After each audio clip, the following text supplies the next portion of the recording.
UP में सबसे ज्यादा 402 जो है विधानसभा की सीटें हैं, तो जी 70 से 402 के बीच में आ गए तो विधानसभा क्षेत्र के चंद्रगुप्त का सर्टिफिकेट भी मिलेगा और जी जी। टिकट भी मिलेगा। बहुत सुंदर, बहुत सुंदर। बाकी लोग जो है करोड़ों रुपए खर्च करेंगे, जी। आपके ऊपर प्रतिबंध है कि आप ये भी नहीं कह पाएंगे कि मैं उम्मीदवार हूँ। आपको किसी के दरवाजे पे जाके वोट नहीं मांगना है और मैथिली शरण गुप्त बिना एक पैसा खर्च किए आपको विजयी बनाने का मॉडल बना के रखे हुए हैं। बिल्कुल सही। अब अपन राष्ट्रीय स्तर पे आ जाएं। जी। यदि राष्ट्रीय स्तर पे नंबर 1 पे आ गए तो चंद्रभान जी जी। आप इस देश के प्रधानमंत्री बन जाएंगे। बहुत अभी सुंदर, बहुत और कोई दूसरा बना रहा है आपको क्या? ना ना ना। यदि आप दूसरे और तीसरे पे आ गए तो उप प्रधानमंत्री, और जी 4 से 82 के बीच में आ गए तो केंद्रीय सरकार के मंत्री, जी। और 543 में आ गए तो सांसद क्षेत्र का चंद्रगुप्त का सर्टिफिकेट और जी। सांसद का टिकट आपके घर पहुंचेगा। बहुत सुंदर। आपको ना किसी की चाटुकारिता करना है, ना किसी की दरिया बिछाना है।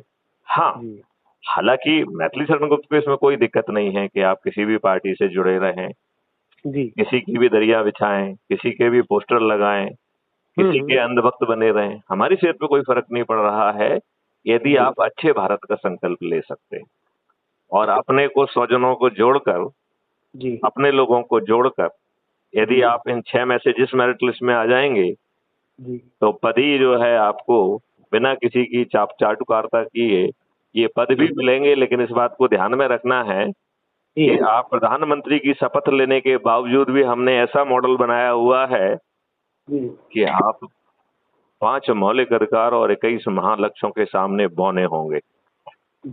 बौने होंगे। शपथकृत प्रधानमंत्री मोदी है तो संभव है नहीं है, लक्ष्य है तो संभव है कहेगा। और मोदी जी तो अपने प्रधानमंत्री के पद कर्तव्यों का भी पालन नहीं कर रहे हैं। क्या कहा जाए, कुछ कहा नहीं जा सकता है। जहाँ देखो वही विडंबना है कि कोई अपने बात पर खरा नहीं उतर रहा है। नहीं, आप अपने बातों पे खरे उतर रहे हैं क्या? क्या आप अपने, आपसे जो अपेक्षा की गई, क्या उसका आपने पालन किया? नहीं किया। तो फिर वो 100 जूते खाएं तमाशा घुसकर देखने जाने का आनंद लिया जाए और क्या। बिल्कुल आपकी बात भी सही है सर। चलिए, यदि आपका कोई प्रश्न है तो पूछ लीजिए, नहीं तो इस वार्तालाप को विराम देना होगा। ठीक सर। जय हिंद, जय भारत। जय हिंद, जय भारत, वंदे मातरम, जय